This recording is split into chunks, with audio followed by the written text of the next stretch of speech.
Finance Minister Jim Flaherty says he is concerned how all this will drag down Canada's economy. It's already struggling to grow. GDP actually shrank a little in December, capping off a lackluster year for Canadian business. Mike LeCouture has that part of the story.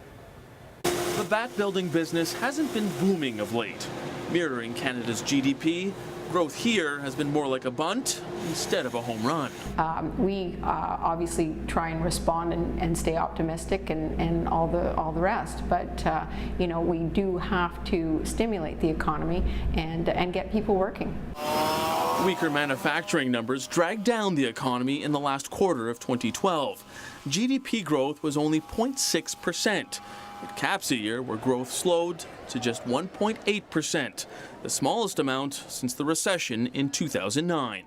I should say, first of all, I'm not surprised by the numbers. Still, the finance minister admits these numbers could force him to make some changes to the federal budget, which is expected by the end of the month. And it may need some more sacrifice in budgeting among various ministries of the government.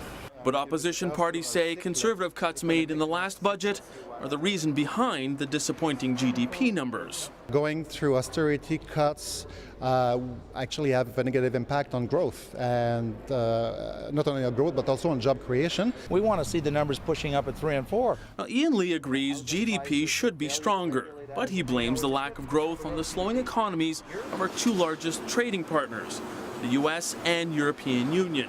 And he believes that Canada now needs to take action. Pushing forward aggressively on a European trade agreement, pushing forward aggressively on Trans-Pacific Partnership, and pushing forward aggressively to deal with the blockages by a lack of pipeline capacity in Canada. Now, 85% of the lumber in this factory is exported to the sagging U.S. economy. So opening up new markets could help manufacturers like Sam Batts move up into the big leagues. Mike LeCouture, Global News, Ottawa.